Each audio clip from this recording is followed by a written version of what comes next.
देखिए, इस आपदा ने जिस तरह पूरे प्रदेश को की आर्थिक को झिझोड़ के रख दिया है, उसमें विभाग भी इसमें अछूता नहीं है। और जहाँ तक बागवानी फसल को नुकसान की बात है, तो चंबा जिला में हमारी जो खेती का मेन साधन है, अगर मैं हॉर्टिकल्चर पॉइंट ऑफ व्यू से बोल तो सेब यहाँ की एक मुख्य फसल है। और कुछ लोगों ने कीवी के ऊपर भी अपना व्यवसाय शुरू किया है, क्योंकि ये क्रॉप अभी हमारी उस स्टेज पे थी जो लगभग निचले क्षेत्र या मध्य क्षेत्र से तो ये हार्वेस्टिंग होके मार्केट तक पहुंच गई थी, और वहां का नुकसान का आंकलन में देखिए जाए तो बहुत कम है। परंतु जो हमारे हाई रीजन्स थे, जहां पे हमारी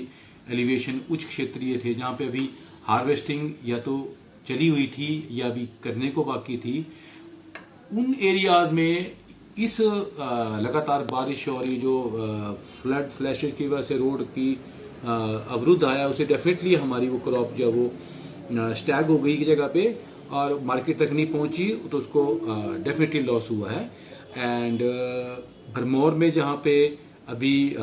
हमारी अभी शुरुआत हुई थी हार्वेस्टिंग और मार्केटिंग की, वहां पे ये रोड बंद होने की वजह से वहां पे लोगों को जरूर इसमें आपदा का प्रभाव पड़ा है। परंतु जैसे जैसे रास्ते खुलने शुरू हो गया जिस एरियाज में, वहां से हमारा सेब अब चल पड़ा है। जो हमारा बागवानी में नुकसान हुआ वो हमारा कुछ एरियाज जैसे हमारी जो बागवानी है वो छोटे खेतों पे है, सीढ़ीदार जो हमारे खेत है उनमें है जो, तो ये लगातार बारिश से जो लैंड हमारी फ्लश आउट हुई है, उसकी वजह से भी हमारे बहुत सारे जो ट्रीज है, एप्पल ट्रीज है या दूसरे ट्रीज है फ्रूट्स के, वो या तो अपरूट हो गए हैं या मलबे के साथ नीचे आ गए हैं। जी देखिए, अभी क्योंकि हमारा लॉन्ग टर्म इफेक्ट भी रहता है, तो एक टाइम में बताना कि कितना लॉस हुआ है वो उतना अभी बिना आसान भी नहीं है, क्योंकि जो रूट ट्री चला गया उसके लिए तो अभी काफी टाइम तक उसने फ्रूट देना था, तो उसका लॉस कुछ अलग तरह का होता है। जो हमारा फ्रूट था जो कि स्टैग हो गया, वो उसकी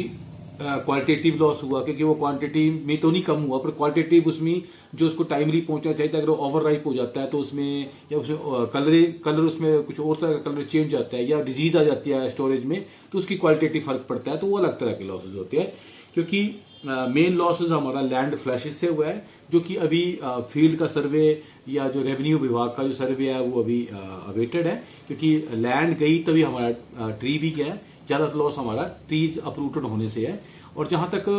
फसल एप्पल की फसल कहीं स्टैग होकर रह गई है, वो डिपेंड करता है कि वो कितने दिनों में उसका रास्ता खुलता है और कितने दिन में मार्केट पहुंचती है। परंतु फिर भी अगर हम इसको प्रारंभिक लॉसेज की तरह देखें या तो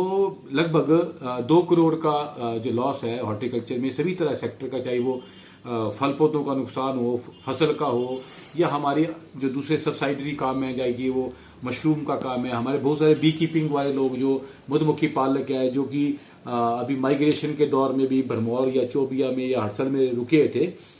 उनको भी से छूते नहीं रहे, क्योंकि लगातार बारिश से ना तो वो मधुमक्खियों का उनको पोलन मिल पाया, ना ही वो फ्लाइट पे जा पाई, और साथ में अगर वो माइग्रेशन करने के लिए कहीं जाना चाहेंगे तब भी वो रोड की अवरुद्धता के कारण के लॉस हो रहा है। तो इस तरह लगभग 2 करोड़ का लॉस हॉर्टिकल्चर सेक्टर में हुआ है।